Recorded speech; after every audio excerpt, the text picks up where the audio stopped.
Gracias por acompañarnos en este su programa Acceso Directo, un programa para divulgar el trabajo de nuestros académicos y científicos. Y ya vieron lo que ha vivido últimamente la península de Yucatán al haber tantos eventos climatológicos, el cambio climático, mucha lluvia en los suelos, y créanme que los suelos, la tierra, viene a determinar por el clima, las condiciones del suelo, su fisiografía, la calidad del agua, y vamos ahora sí que se planee en base a la vocación de cada suelo. Y para eso vamos a platicar con el doctor Francisco Bautista Zúñiga, quien pertenece al Centro de Investigación en Geografía Ambiental de la Universidad Nacional Autónoma de México. ¿Cómo está esto, doctor? Que en Yucatán hay 5 ambientes geomorfológicos, 2 unidades geomorfológicas. Yucatán no es plano como se cree. Y por favor, doctor, explíquenos, regálanos sus conocimientos, por favor. Gracias. Sí, en la península de Yucatán hay 3 mitos que queremos eliminar de la mente de los ciudadanos. Uno es que Yucatán, la península de Yucatán es plana. Y claro, cuando la comparamos con las grandes sierras, la Sierra Madre Oriental o la Sierra Madre Occidental, pues sí parece plana, pero cuando nos acercamos ya a analizar con detalle la península, encontramos montañas bajas, pero montañas al fin, lomeríos alineados y lomeríos aislados. Yo les digo a mis estudiantes que tenemos 3 tipos de karst en Yucatán. El karst son los territorios que tienen roca de carbonato de calcio. Entonces tenemos el karst reciente, donde el suelo es delgadito, y son las grandes planicies del norte del estado de Yucatán y de parte de Quintana Roo. Luego tenemos el karst juvenil, que lo tenemos al centro del estado de Yucatán. Aquí ya no es plano, aquí ya tenemos hondonadas, ya hay lomas, hay colinas, y tenemos el karst maduro. Ese lo tenemos atrás de Yucatán, colindando con Campeche, donde las lomas se ven aisladas, para nada es plano, y es un paisaje muy bonito. 3 tipos de karst. No tenemos el karst viejo, pero estos 3 sí. Pero además tenemos el palustre, pantanos, que tenemos en Campeche, que tenemos en Quintana Roo. Y el tecto tiene que ver con las fallas geológicas que nos dan lugar al karst positivo, es decir, a las lomas alineadas, la Sierra de Ticul, la Sierra de Sayil, y las grandes depresiones que van a lo largo de la corona karst negativo. Entonces, positivo cuando tiene acciones, negativo cuando tiene onda. Entonces, estos lógicos se le llama, por tanto, término.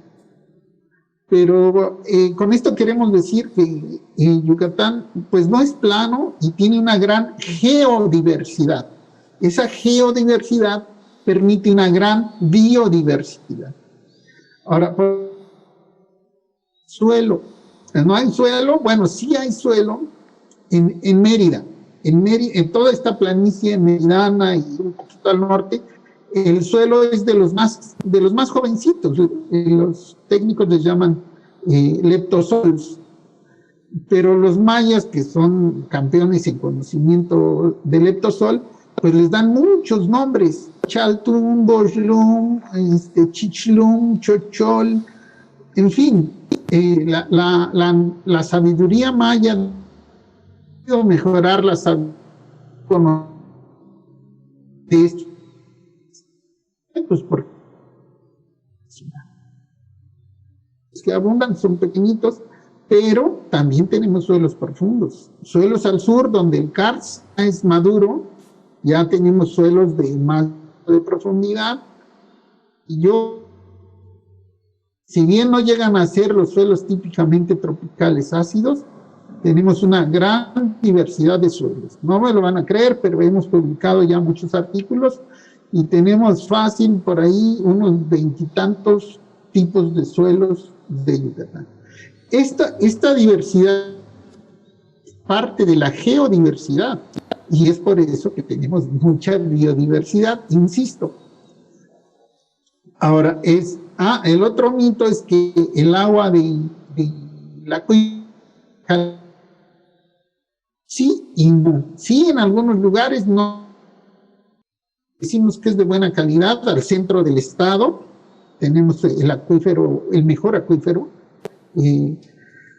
pero al sur tenemos suelos yesosos, pero al norte tenemos aguas yesosas, aguas con yeso, que no se pueden beber, que son dañinas para el humano y para las plantas. Y al norte tenemos acuífero salino, con muchas sales que no le hacen bien a las plantas y no le hacen bien a los humanos. Si bien en Yucatán tiene mucha agua por tener un gran acuífero, en realidad tienen varios acuíferos, porque tienen diferentes calidades. Entonces ahí también hay diversidad de acuíferos y diversidades de agua. Entonces, si nosotros reconocemos la diversidad de ambientes geomorfológicos, de suelos, de relieve, de calidad de agua y de climas diferentes, entonces nos vamos a dar cuenta que en realidad pues estamos como en el paraíso porque tenemos de todo, tenemos zonas donde llueve bien poquito, pero zonas donde llueve mucho. Y esto los mayas lo sabían, por eso ellos tienen maíces para un mes, un maíz chiquitito, así que lo siembran hoy y en 30 días ya tienen fruto, y maíces grandes de 7 meses. Entonces, hay que aprender un poco de la sabiduría maya para hacer un mejor uso del territorio.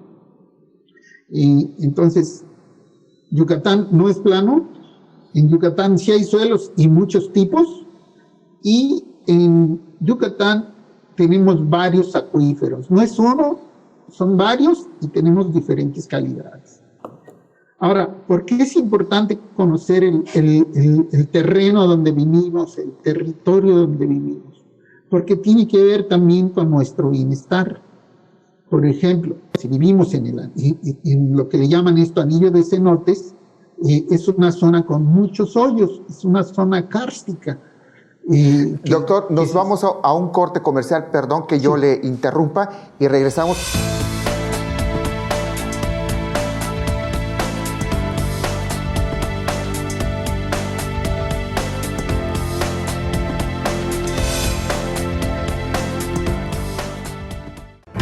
Las noticias más importantes de nuestra entidad con información actualizada y veraz. Solo las encontrarás con Freddy Heredia en Yucatán es Noticia.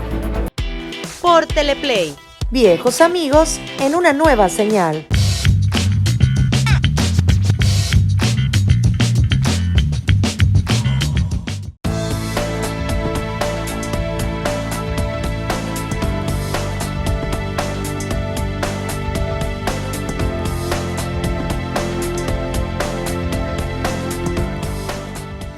Gracias por acompañarnos en su programa Acceso Directo, y estamos estudiando los suelos de Yucatán, por qué se inundan unos, por qué otros no se inundan tanto, el cambio climático, hay diversidad, ahora sí, microrregiones. Yo no sabía que había diferentes acuíferos, ¿verdad?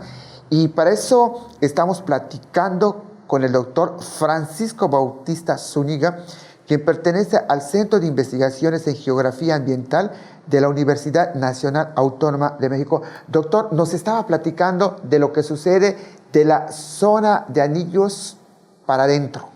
Por favor. Sí, bueno, esta zona es particularmente muy importante por muchas razones. Una de ellas es que es un ambiente frágil. Frágil, pues prácticamente el acuífero está expuesto, o sea, el agua se ve en los cenotes, entonces la podemos contaminar muy fácilmente. El suelo que generalmente protege los acuíferos del mundo En este caso es un suelo muy delgadito, de tipo leptosol, que no tiene la capacidad de protección del acuífero. Entonces, debemos cuidar el agua y bueno, además que es zona maya, zona indígena, y bueno, la utilizan en el turismo rural y hay que cuidar mucho esta zona, es muy frágil. Ahora, con respecto a las inundaciones, que está de moda hablar de ellas, pues yo les tengo que decir que hay 3 tipos de inundaciones. El primer tipo, bueno, es de el sellamiento de los suelos. Esto es en las ciudades. Justo Mérida se encuentra en la zona más permeable, de suelos más permeables de la península de Yucatán. Esto quiere decir que cualquier lluvia que cayera en Mérida se debería de infiltrar sin problema alguno. Pero como hemos sellado los suelos, al echarles pavimento, en lugar de concreto hidráulico, poroso, entonces pues hay ahí un paso deprimido donde pues ahí se acumula el agua, simplemente. El otro tipo es cuando los suelos no son permeables o son poco permeables. Esto lo tenemos no en Mérida, pero sí al sur del estado. Los mayas le llaman Yaxón y Acalché. Estos suelos son arcillosos y naturalmente se inundan por su baja infiltración del agua. Y tenemos otro tipo de inundación que es típico del karst, que no es típico de zonas volcánicas. Aquí esta inundación se da porque el acuífero sube. El agua viene de abajo hacia arriba por las lluvias que caen al norte del estado. El acuífero, la gente que tiene cenotes, para ellos no es para nada raro estas subidas y bajadas del acuífero, porque lo ven en sus cenotes. Viene la zona de secas y el agua del cenote baja. Viene el agua de lluvia, viene la época de lluvias y el agua del cenote sube. O sea, es totalmente natural. Solo que en las zonas que están muy cerca del mar, pues esa oscilación es muy pequeña. Por ejemplo, en Mérida, ahí en el sur, tenemos 9 y hasta 10 metros de distancia entre la superficie del suelo y el acuífero. Entonces tendría que llover muchísimo para que el acuífero subiera 10 metros.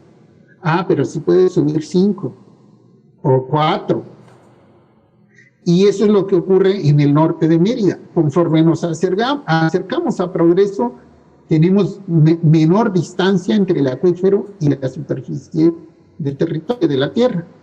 Entonces, cerquita de Progreso estamos a 1 o 2 metros.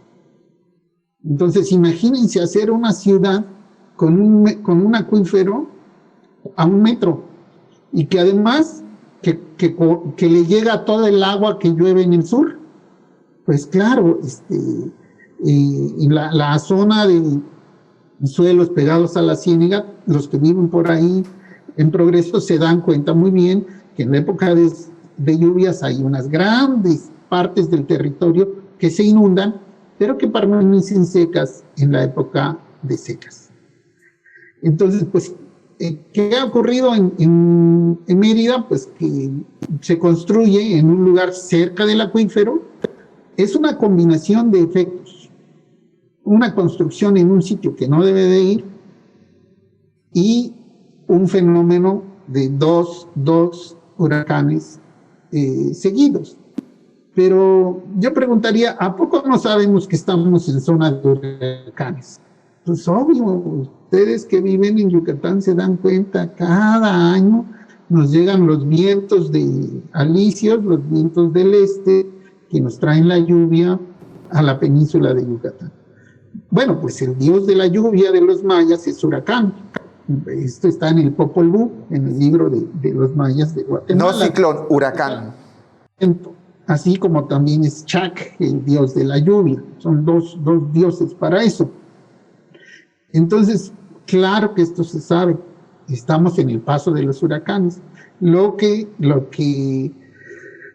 se debe de hacer es no construir del periférico hacia el norte, hacia Progreso, es zona de alto riesgo. Entonces, no se debería de permitir la construcción de casas hacia allá. Y bueno, ¿qué sí se debe de hacer en Mérida, ya en la ciudad? Bueno, pues usar otro tipo de concreto para que sea poroso, que se pueda infiltrar rápidamente. Y claro, no hacer, es que la gente quiere vivir en el CARS como se vive en otros lugares. En la Ciudad de México también es un problema, pero acá se ha hecho un drenaje profundo que no se puede hacer en un drenaje profundo en Yucatán, pues sería sumamente costoso. Entonces el CARS, tenemos que aprender a vivir en el CARS y a conocer nuestros ambientes, porque luego decimos, es que pues el gobierno, son los constructores, es el dios de la lluvia, es huracán, no, son los huracanes, y no, es nuestra ignorancia, nuestro desconocimiento del territorio en el que vivimos. Nos va un corte comercial y regresamos.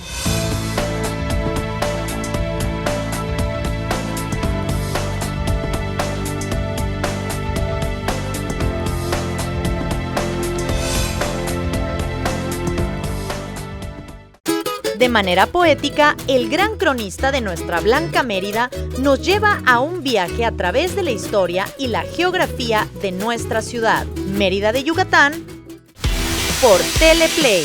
Viejos amigos en una nueva señal.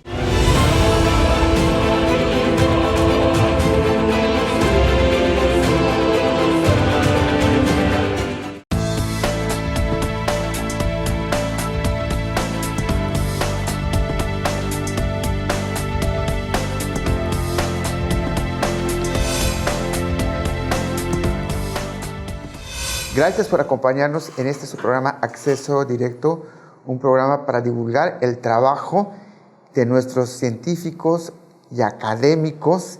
Y el día de hoy estamos platicando sobre los suelos del estado de Yucatán, hablando de mitos y realidades. Y estamos platicando con el doctor Francisco Bautista Zúñiga, quien pertenece al Centro de Investigaciones en Geografía Ambiental de la Universidad Nacional Autónoma de México. Doctor, usted nos hablaba igual sobre estos grandes acuíferos. ¿Nos podría volver a recordar la calidad de agua de los acuíferos? Porque no es la misma calidad del agua que está en el centro del estado, al sur del estado, como aquella que está cerca, ahora sí, de los petenes, de los manglares. Por favor. Sí, en toda la zona costera tenemos el contacto del agua de mar con el agua dulce. Entonces estos acuíferos son los más frágiles porque en cuanto saquemos agua del pozo,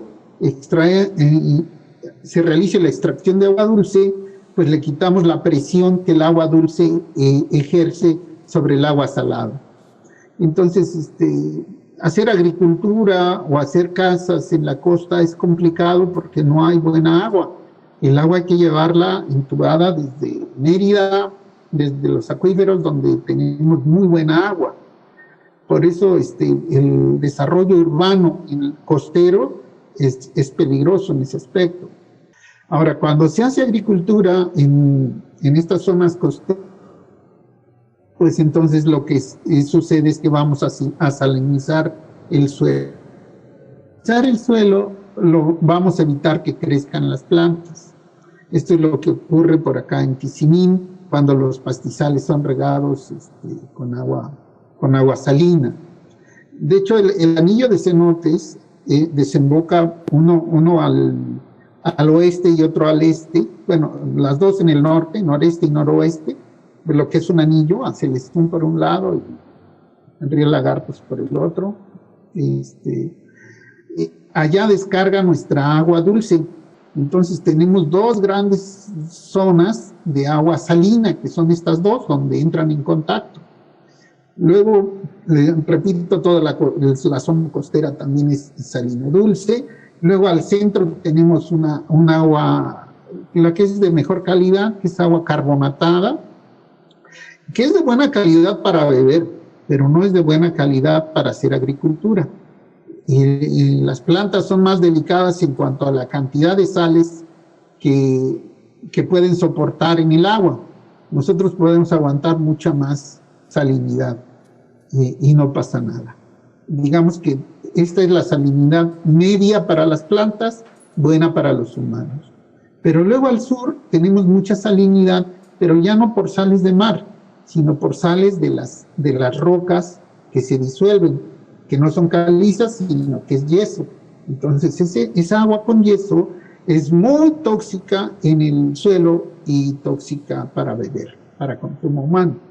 Entonces, bueno, aquí quiero recordar el trabajo de la doctora Julia Pacheco, estimada colega y amiga de la Facultad de Ingeniería, que ya se jubiló.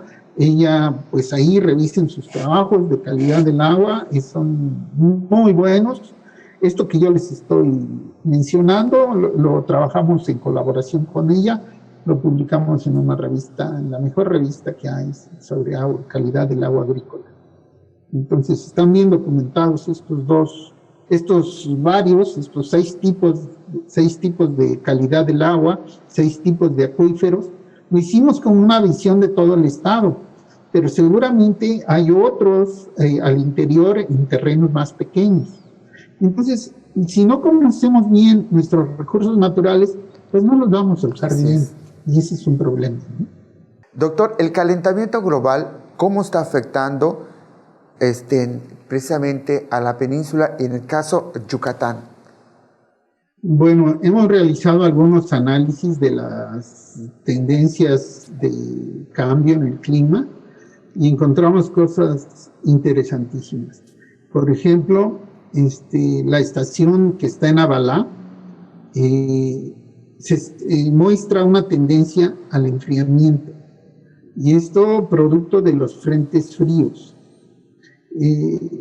Cuando encontramos esto, decíamos, pues algo está raro, algo está mal, porque pues esperábamos encontrar calentamiento, y nos encontramos lo contrario, y decíamos, algo está mal. Pero revisamos las noticias en la hemeroteca y se vienen diciendo, vienen reportando que las temperaturas más frías son en Abalá. Cada año la temperatura más fría del estado es en esa estación. Y cuando uno ve las imágenes de satélite de cómo llegan los frentes fríos, pues esa es la única estación que está justo en los frentes fríos. Sí hay otros lugares que les llega, pero como no hay estaciones, no hay registros. Pero ahí, esta estación, nos damos cuenta de eso. Entonces se está enfriando Abalá. Bueno, en los frentes, quiere decir, esto que encontramos que hay enfriamiento en Abalá, quiere decir que los frentes fríos cada vez son más fuertes. Luego hemos estudiado algunas estaciones costeras y encontramos que, por ejemplo, en Progreso, las temperaturas más frías cada vez son más bajas. Las temperaturas mínimas cada vez son más bajas y las más altas cada vez son más altas. Entonces aquí lo que está ocurriendo es que el cambio climático está haciendo una mayor amplitud térmica. Le llamamos amplitud porque la diferencia entre la máxima temperatura y la mínima cada vez es más grande. Entonces aquí se da el doble efecto. Sí hay calentamiento, pero también hay enfriamiento.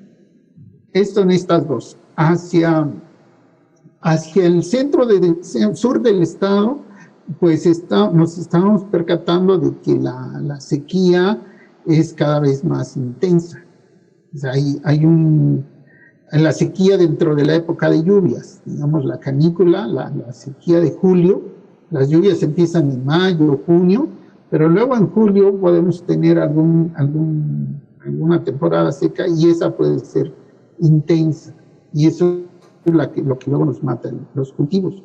Observamos 2015 y 16, o 16 y 17, 2 años, 3 años de sequía en el sur del estado, y eso es terrible.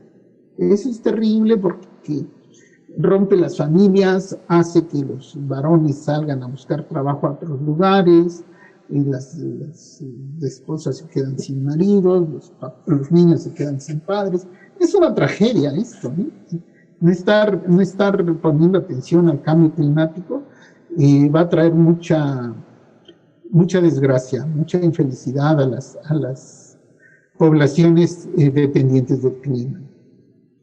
Porque, como me decían, bueno, pues que se enfríe un poco Abalá, pues hasta viene bien. Digo, no viene bien porque las comunidades mayas no son como las comunidades de la ciudad. Y en la ciudad, si hace frío, pues no pasa nada porque te cobijas bien y ya está. Una cobija más y ya está. Y las casas hacen que se soporte el frío. Pero las casas de madera con diseños mayas no están hechas para el frío. Aquí, menos de 10 grados, ya hay muertes de bebés y de personas de la tercera edad. El otro son los suicidios por el aumento del calor. Yo no lo sabía, pero una colega del norte del país está estudiando los suicidios por aumento de las temperaturas. Fíjense qué interesante es esto. Conforme aumenta más la temperatura y se mantienen las temperaturas altas, la gente entra en depresión y esto ocasiona los suicidios. Hay una asociación directa. Entonces, yo cuando vivía en Yucatán decía, ¿por qué hay tantos suicidios en el estado si la gente es feliz? Pero pues, está pegado junto con esta situación, ¿no? Doctor, muchas gracias. Gracias por regalarnos sus conocimientos de verdad. Y seguimos aprendiendo. Y a ustedes, gracias por acompañarnos. Y es importante conocer el suelo en Yucatán.